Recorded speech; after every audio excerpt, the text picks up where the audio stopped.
In the Open Seminary, we approach theological education in a different way. This doesn't make it right or wrong, it's just a different approach. In traditional theological education, you will spend a lot of time with the disciplines, the Old, New Testament, systematic theology, and so on. You'll learn how to apply that to church ministry.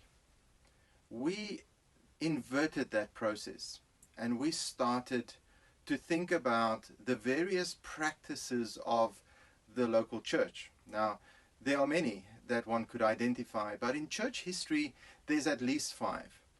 There's the thing of leading and building a community, which is known as koinonia, or kerugma, to proclaim the gospel, or worship, which is liturgia, diakonia, which is service, and paideia, which is spiritual formation. But we know from contextual theology and the whole conversation about contextualization, and when we look at the Gospels and we see how Paul interacted with various communities in different ways, we know that a church must also contextualize.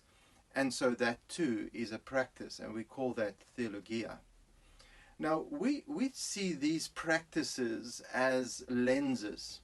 They are lenses that we put over eventually the disciplines and so on. And we focus on each one of these practices over a 21-week period. And each one of these practices will go through 3 parts, we can call it, or 3 steps. So the best way I can describe it is to perhaps give you an example. So imagine that we are doing koinonia and you are joining us. You'll be joining students who have been on this journey for a little while. And you'll form a cohort group and you'll study with them. We start by inquiring and immersing ourselves in the question that this practice raises for us. So we start in the practice, our experience, and we do a personal inquiry. We look deep within, and we go to our community and we do a social inquiry, and we begin to explore what are the concerns that we have. And as a cohort group, we discuss that and we debate that and we explore that.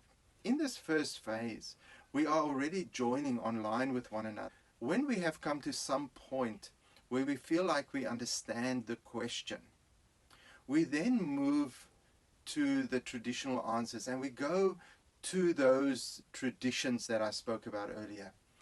And we begin to explore what would the Old Testament say about this? What would the New Testament say about it? And so on. So for instance, we may look at the Pentateuch, where the people of Israel were formed as a community. We may look at Paul's epistles, pastoral epistles, to understand the church. We may go to systematic theology and understand the Trinity and the Trinity as a primal community, and so on. You get the idea. So in this step, we are integrating that learning, but we are also beginning to ideate, imagine how that knowledge could address our question. And in order to do that, we then spend some time with a thoughtful practitioner, and we go to this thoughtful practitioner and we spend 3 days with him or her, and we try to learn from this person how he or she has taken their understanding of the Old Testament, New Testament, systematic theology, and so on, and how they have imagined and ideated and integrated all of that to do the ministry of leading and building community. And so we get a thoughtful practitioner or two to help us reflect on that. This then sets us up for the 3rd phase of a study. And this phase we simply call implement and improvise. But we can't implement before we have improvised. Now the word improvise is really good because we need to improvise all the lectures we have received over the last 14 weeks, all the input we have received about the various readings, all the input that we have received from the thoughtful practitioners and so on. We now have to take this knowledge and improvise, make something of it. The word improvise suggests that our knowledge may be incomplete, our experience may be incomplete. We have what we have, a little bit like Moses. We have that staff, and that's what we have. It's in our hand, and we have to improvise a solution that we can then implement. Because we want to go back to practice. For us, we move from practice to practice. And so after we have improvised and we have written this operational theology, a theology that is pregnant with practical possibilities, a theology that we can put into practice, we implement those ideas.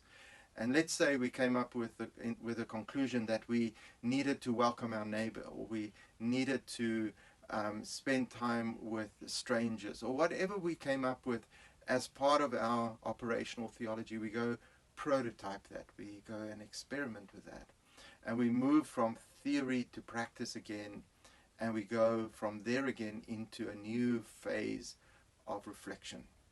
Imagine you do this process 6 times over. 6 times you get to think about the emerging question. 6 times you go to the Old Testament, New Testament systematic theology to answer and to find answers for the various practices that we're looking at. 6 times you are exposed to integrative seminars where you are meeting thoughtful practitioners. 6 times you create this operational theology and you put it into practice. Of course, through all of that you're going to gain huge amounts of knowledge. But I think what you'll gain, perhaps even more, is the ability to read yourself and your ministry context and to do theology for that context with that particular question in mind.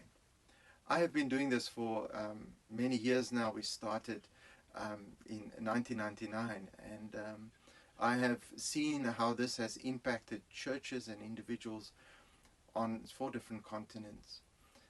And there are videos on this website that will tell you the impact this program and this approach has had on folk over many years.